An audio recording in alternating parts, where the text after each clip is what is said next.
The cranberry sauce was still warm when my sister, Vanessa, dropped her bombshell announcement at our family's Thanksgiving dinner. She stood up from her chair at the head of the table, wine glass in hand, like she was making a toast to her own brilliance. The dining room fell silent, except for the soft clinking of silverware against china plates, as 23 relatives turned their attention to her. "I have some exciting news to share with everyone," she announced, her voice carrying that familiar tone of superiority she'd perfected over the years. "I've been helping Elena make some much-needed financial decisions that should have been made years ago." She gestured toward me with her glass, and I felt the familiar weight of nearly 24 pairs of eyes settling on me from around our extended family gathering. I continued cutting my turkey methodically, keeping my expression neutral and my movements calm. At 32, I'd learned that reacting to Vanessa's declarations only fed her need for drama and attention. She was 35, married to a successful orthodontist named Greg, and had appointed herself the family's financial advisor, despite having never worked outside of managing her husband's dental practice and organizing charity luncheons for their country club. "Elena has been living in that tiny one-bedroom condo downtown for 6 years now," Vanessa continued, her voice growing more animated as she warmed to her topic. "Same cramped space, same outdated kitchen with those horrible laminate countertops, never upgrading or improving her situation. She's been throwing money away on mortgage payments and property taxes when she should be building a real future." The murmurs of agreement started immediately. My cousin Jessica nodded vigorously from across the table. "I've been saying the same thing. That place is so small you can barely fit a dining table." Vanessa beamed at the support. "Exactly. So, I took initiative and listed it for sale through one of Greg's patients, who is a real estate agent. We got a buyer at $315,000, which is honestly more than that little place is worth in today's volatile market. The timing couldn't be better." The table erupted in enthusiastic approval. Aunt Beatrice clapped her hands together with genuine excitement. "Oh, Vanessa, that's absolutely wonderful. Someone needs to help Elena make practical decisions about her future." Uncle Frank, who owned 3 rental properties in the suburbs, nodded sagely from his position next to my father. "Real estate is about to crash anyway, with interest rates climbing. Better to get out now while you can still make a profit." My mother practically glowed with pride as she looked between Vanessa and me. "This is exactly the kind of family support we need during uncertain times. Vanessa has always been so good with money and long-term planning. Remember how she helped Aunt Susan refinance her house and saved her thousands?" She turned to me with that patient, slightly condescending expression she'd worn since I was a teenager, making questionable choices about college majors and career paths. "Honey, you should be grateful Vanessa took charge of this situation. You've always been too sentimental about that little place, and sentiment doesn't build wealth or security." I sipped my coffee slowly and smiled peacefully. "That sounds like quite an accomplishment, Vanessa. I'm sure you put a lot of thought and effort into this decision." The family interpreted my calm response as acceptance, maybe even gratitude masked by embarrassment at having my financial limitations discussed so publicly. They couldn't know that my tiny condo was registered with the Treasury Department's Financial Crimes Enforcement Network, FinCEN, as a monitored property under federal security protocols. They had no way of understanding that any unauthorized transactions involving the property would automatically trigger federal investigation procedures that couldn't be stopped or reversed once initiated. Vanessa had no possible way of knowing that I worked for FinCEN as a senior financial analyst, specializing in complex money laundering investigations and international financial crime networks. My top-secret security clearance required comprehensive disclosure of all assets, investments, and financial relationships. My condo's deed was flagged in multiple federal databases as belonging to someone with access to highly sensitive financial intelligence that could compromise national security if exploited. The modest one-bedroom unit I'd purchased with cash 6 years ago wasn't just my home. It was a protected federal asset under continuous monitoring systems designed to detect any unauthorized access, modification, or transfer attempts. The location had been specifically chosen after extensive background investigations and security reviews conducted by federal agencies. My family saw a struggling government worker living paycheck to paycheck in a cramped downtown apartment that barely met their standards for adult living. They saw someone who drove a 7-year-old Honda Civic with a dent in the passenger door, shopped at discount grocery stores with coupons, and never took expensive vacations to exotic destinations like the rest of the family. They assumed my government job was some low-level administrative position that barely covered my monthly bills and offered no real advancement opportunities. When relatives asked what I did for work, I always said, financial analysis for the Treasury Department, which they interpreted as boring paperwork and number crunching that anyone with basic math skills could handle. What they couldn't see was that my security clearance restricted nearly every aspect of my financial life: where I could live, what I could purchase, how I could invest money, who I could associate with, what countries I could visit, and how I could conduct any financial transactions. Every asset I owned had to be disclosed, documented, and continuously monitored by federal security systems. The closing is scheduled for next Friday at 2 p.m., Vanessa continued, clearly savoring her moment as the family's problem solver and financial expert. I've already signed all the paperwork as Elena's power of attorney, so there won't be any delays or complications. The buyers are a lovely young couple from Greg's practice. He did their dental work last year and they're paying cash, so we don't have to worry about financing approvals or loan complications. My cousin Jessica leaned forward with obvious interest and admiration. You have power of attorney over Elena's finances? That's really smart planning for family emergencies and situations like this. Vanessa waved her hand dismissively, as if the legal complexities were minor details hardly worth discussing. Oh, I just forged Elena's signature on the necessary documents. She would have overthought everything and probably backed out at the last minute like she always does.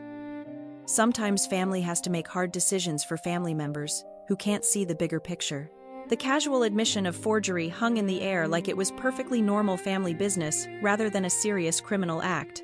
Several relatives chuckled and nodded approvingly at Vanessa's practical approach to family problem solving.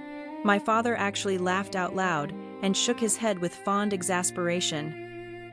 That's our Vanessa, always cutting through red tape and bureaucracy to get things done efficiently. Uncle Frank raised his beer bottle in a mock toast. Sometimes you have to save people from their own poor judgment and indecision. Elena is lucky to have someone looking out for her best interests. I took another sip of coffee and maintained my peaceful, grateful expression. Vanessa had just admitted to identity theft, wire fraud, and federal property crimes in front of 23 witnesses, most of whom had encouraged or applauded her criminal behavior. She'd also committed multiple federal felonies by attempting to transfer monitored property without authorization from federal security agencies, but I said nothing about the legal implications or potential consequences. In approximately 18 hours, she would discover the severity of those choices through direct experience with federal law enforcement agencies.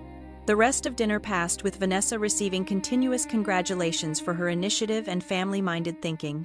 She explained in detail how she'd found the buyers through Greg's dental practice connections, how she'd skillfully negotiated the price up from their initial $290,000 offer by emphasizing the prime downtown location and investment potential, and how she planned to help me find a more suitable and appropriate rental apartment in their suburban neighborhood.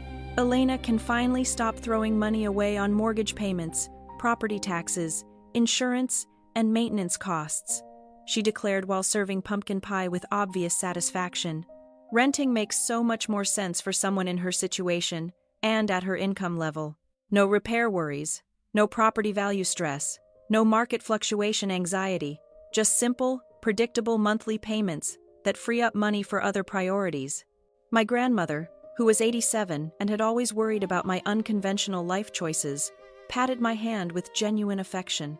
This is such a blessing, dear. Vanessa is really looking out for your best interests and long-term security. You should listen to her advice more often. The entire table murmured agreement and approval. I was surrounded by family members who truly believed they were witnessing an act of loving intervention and practical problem-solving, rather than the commission of multiple federal crimes that would result in years of federal prison, sentences, and permanent criminal records. After dinner, Vanessa pulled me aside in the kitchen while everyone else gathered in the living room to watch football and argue about politics. The kitchen was warm from cooking, and she looked flushed with wine and self-satisfaction as she loaded the dishwasher with the efficiency of someone used to managing household staff. "I know this feels sudden and maybe a little overwhelming," she said with mock sympathy, adopting the patient tone she used when explaining complex financial concepts to less sophisticated people. "Change is always hard to accept, especially when you've gotten comfortable with suboptimal situations. But sometimes, the people who love you have to make difficult decisions that you can't see clearly yourself." I continued drying the dishes she handed me and nodded thoughtfully. "I'm sure everything will work out exactly as it should, Vanessa. You've obviously put a lot of thought into this."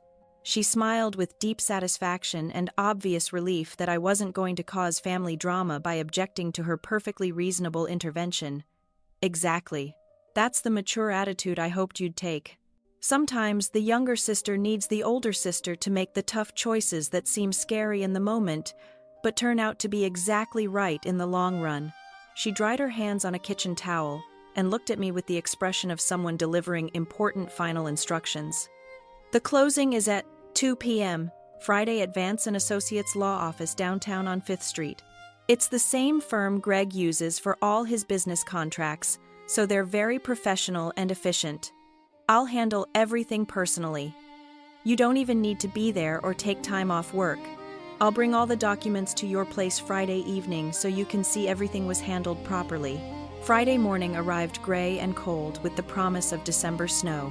I was at my desk at the Treasury Building by 7:15 a.m., earlier than usual, because I wanted to clear my caseload before the inevitable interruptions that would come later in the day. My office was on the 4th floor with a view of the Potomac River, and I spent the first 3 hours reviewing suspicious activity reports from banks across the Mid-Atlantic region. My current assignment involved tracking money laundering patterns in cryptocurrency transactions that showed signs of connection to international terrorist financing networks. At 11:47 a.m., my personal cell phone buzzed with a text message from an unknown number. "Elena, this is attorney Robert Vance from Vance & Associates. There's been an emergency situation with your property sale. Please call my office immediately. This is extremely urgent." I didn't call immediately. The word emergency in legal communications usually meant someone had discovered they were about to face serious criminal charges, and I had learned that immediate panic responses rarely improved anyone's situation. Instead, I finished analyzing a particularly complex wire transfer pattern that suggested shell company fraud involving 14 different financial institutions across 6 states, submitted my detailed report through secure federal channels, and then called the number at 12:23 p.m. "Miss Johnson, thank God you called back," Attorney Vance said, his voice tight with barely controlled panic. "There are federal agents at my office right now. FBI agents with warrants. They've seized all files related to your property sale, including the original contracts, financial records, and correspondence. They're saying the transaction involves federal property fraud, identity theft, and unauthorized transfer of monitored assets." I leaned back in my desk chair and looked out at the gray December sky over the Potomac. "That sounds very serious, Mr. Vance. What exactly are they telling you?" "They've issued warrants for document seizure and are treating this as a major federal investigation. They want to speak with your sister immediately, and they've asked for her current location and contact information." His voice cracked slightly with stress. "Miss Johnson, I need to ask you directly. Did you authorize your sister to sign any documents on your behalf regarding the sale of your property?" "No, I did not authorize Vanessa to sign any documents for me, Mr. Vance." There was a long pause filled only with the sound of his rapid breathing. "Oh my God. She forged your signature on federal property transfer documents. This isn't just civil fraud or family disputes. This is multiple federal crimes with mandatory minimum sentencing guidelines.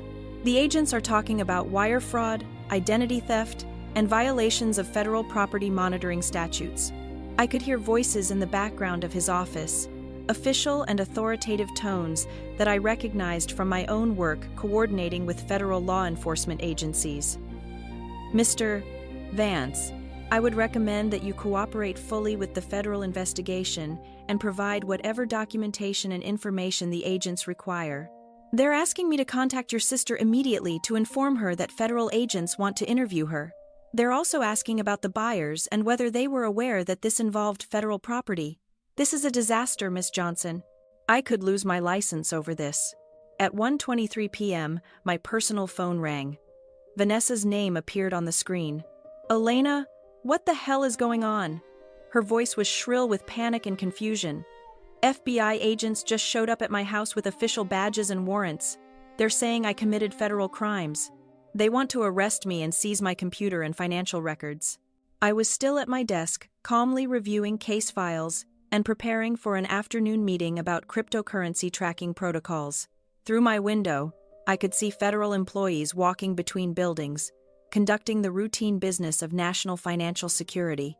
That sounds very stressful and upsetting, Vanessa. Stressful? They're talking about federal prison sentences. They said something about monitored property and security violations and unauthorized transfer of federal assets. What does any of that mean? You work some boring government job doing paperwork. What security violations could possibly be involved? 2 federal agents in dark suits had indeed arrived at my sister's house at 1:15 p.m. Special Agent Kowalski from the FBI's Financial Crimes Task Force and Special Agent Miller from the Treasury Department's Criminal Investigation Division had spent the morning coordinating with federal security protocols and reviewing the automatically generated investigation reports. When property registered under federal monitoring systems shows unauthorized transfer activity, automated security protocols engage within hours according to established national security procedures.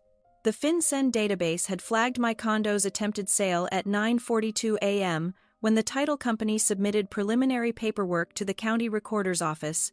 By 10:15 a.m., federal investigators were reviewing transaction details, confirming identity theft, and preparing warrants for document seizure and suspect interviews. Vanessa, I said calmly, maintaining the same peaceful tone I'd used throughout our Thanksgiving dinner conversation. You admitted at dinner yesterday that you forged my signature on legal documents to sell federal property.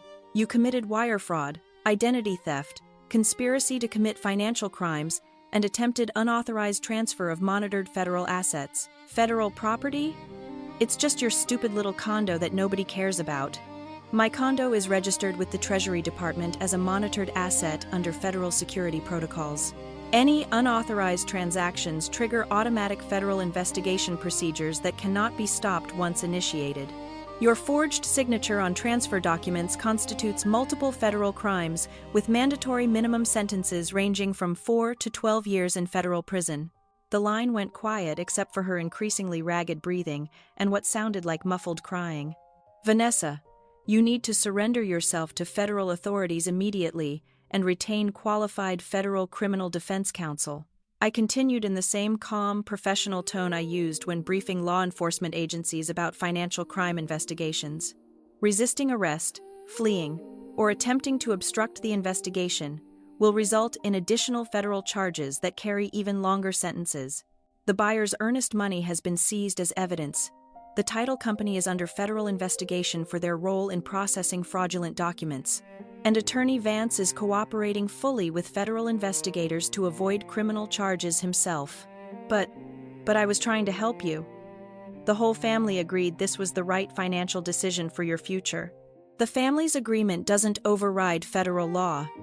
Vanessa, you committed serious federal crimes in front of 23 witnesses who heard you admit to forgery and identity theft. Those witnesses will be subpoenaed to testify in federal court about what they heard you say. I could hear Agent Kowalski's voice in the background, calm and professional, explaining Miranda rights and federal arrest procedures. Vanessa was being given the opportunity to surrender voluntarily rather than be forcibly arrested, which would look better during sentencing hearings. Elena, please, you have to stop this. Tell them it was all a misunderstanding. I cannot stop a federal investigation, Vanessa. Federal crimes have federal consequences regardless of family relationships or personal feelings. You committed the crimes. You admitted to the crimes in front of multiple witnesses, and federal law enforcement agencies are required to prosecute those crimes. At 2:47 p.m., Vanessa surrendered herself to federal authorities at the FBI field office downtown. She was processed, photographed, fingerprinted, and held in federal detention pending arraignment. The charges were extensive and serious: wire fraud across state lines, aggravated identity theft, attempted federal property fraud, conspiracy to commit financial crimes, and violations of federal security monitoring statutes. The U.S. Attorney's Office filed formal criminal charges within 72 hours.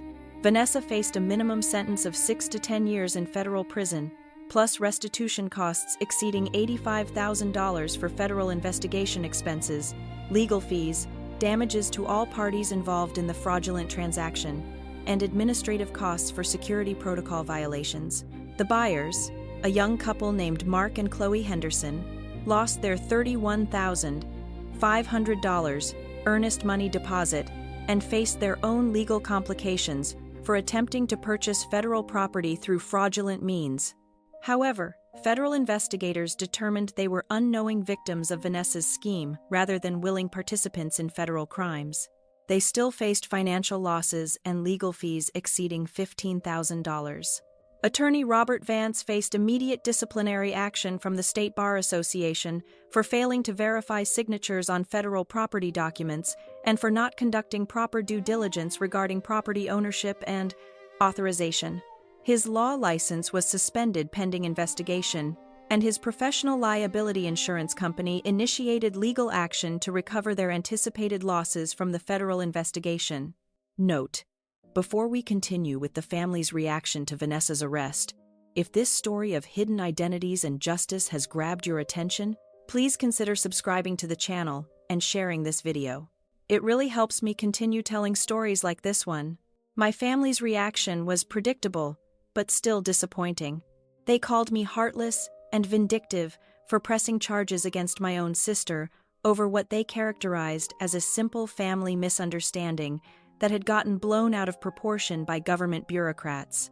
They couldn't comprehend that I hadn't pressed any charges at all. Federal monitoring systems had automatically detected the crimes and initiated prosecution procedures according to established national security protocols. My mother called me repeatedly, crying and begging me to fix this situation by talking to my boss or someone in charge who could make the federal charges disappear. She couldn't understand that federal crimes don't disappear because family members ask nicely, and that my job involved investigating financial crimes rather than dismissing them. At Vanessa's arraignment 2 weeks later, she appeared in federal court wearing an orange detention jumpsuit, looking pale and exhausted from her time in federal holding.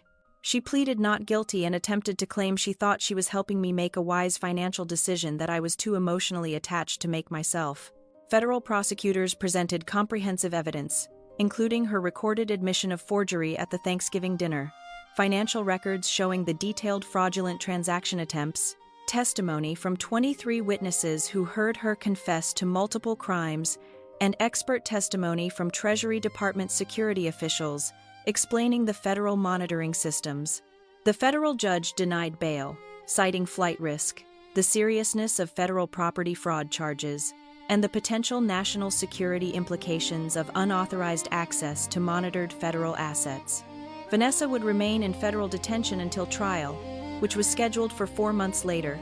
During the pre-trial period, federal investigators discovered that Vanessa had previously forged signatures on other family members' documents, including mortgage refinancing papers for our elderly Aunt Susan and unauthorized credit applications using our cousin's social security number.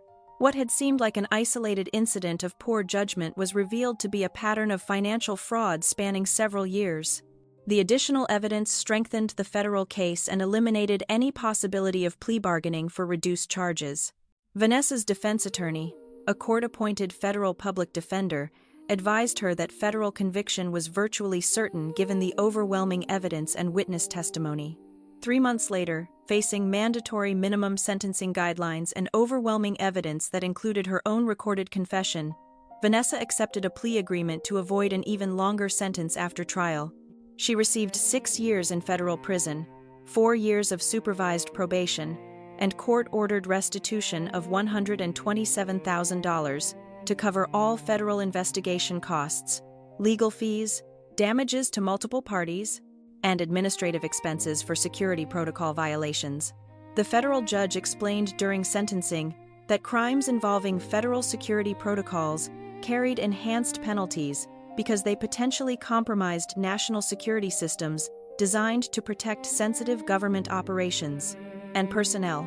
Vanessa's actions had triggered expensive security reviews, protocol modifications, and enhanced monitoring procedures that cost taxpayers significant resources. My condo remained exactly where it had always been, registered under Treasury Department monitoring systems as the protected federal asset of a government employee with top-secret security clearance. The property couldn't be sold, transferred, or modified without extensive federal oversight, security reviews, and authorization from multiple agencies. The attempted fraud had actually resulted in enhanced security protocols around my property and increased monitoring of my financial activities. Federal security officials conducted comprehensive reviews of all my assets, relationships, and potential vulnerabilities that might be exploited by hostile actors seeking access to sensitive financial intelligence. I still live in my tiny one-bedroom condo downtown, still drive my 7-year-old Honda Civic, still shop at discount stores, and still take modest vacations within the United States. My family still doesn't understand that my lifestyle choices are partially dictated by security requirements rather than financial limitations, and I'm not authorized to explain the details of those requirements. The difference now is that family gatherings are much quieter and more subdued. Vanessa won't be eligible for release until she's served her full federal sentence, which doesn't allow for early release or parole. The relatives who encouraged her criminal behavior now face their own financial consequences. 12 family members received federal subpoenas as material witnesses in criminal proceedings, costing them thousands in legal fees and lost work time. Several family members have faced enhanced scrutiny for their own financial activities after being associated with the federal financial crimes case. Uncle Frank's rental property business was audited by the IRS, and 2 cousins had their security clearances at their own government jobs reviewed after being connected to federal fraud investigations. My mother calls occasionally to ask when I'll forgive Vanessa and help with her legal expenses and commissary money for federal prison. I explain calmly that federal crimes carry federal consequences regardless of family relationships, and that the U.S. justice system doesn't recognize family forgiveness as grounds for dismissing charges or reducing sentences. She doesn't understand that my security clearance actually prohibits me from providing financial assistance to family members convicted of federal crimes, particularly those involving financial fraud and security violations. Any such assistance would jeopardize my own career and potentially result in criminal charges against me. Last month, I received a letter from Vanessa at the Federal Correctional Institution where she's serving her sentence. She wrote that she finally understands she committed serious crimes with serious consequences, but she still doesn't understand why I never warned the family about the potential legal problems with their suggestions. She asked why I didn't stop her before she destroyed her own life and caused so much damage to other people. I wrote back with a simple, honest response. Federal law doesn't require warnings before prosecuting crimes. You made your choices based on your own assumptions and desires. My job was never to prevent you from making those choices or to protect you from their consequences. The letter came back 3 weeks later marked, "Return to sender. Inmate transferred." Apparently, Vanessa had been moved to a different federal facility, possibly due to disciplinary issues or security reclassification. I still sip my coffee quietly at the few family gatherings I attend. I still smile and stay calm when relatives make assumptions about my life, finances, and career prospects. The difference is that now they're much more careful and hesitant about offering suggestions regarding my property, financial decisions, or life choices. Some lessons about federal law and personal responsibility can only be learned through direct experience. Federal prison provides excellent education in the long-term consequences of financial crimes, identity theft, and unauthorized interference with federal security systems. My condo remains exactly where it belongs, under federal protection and monitoring systems, just like it's always been since the day I purchased it, with full disclosure to Treasury Department security officials 6 years ago.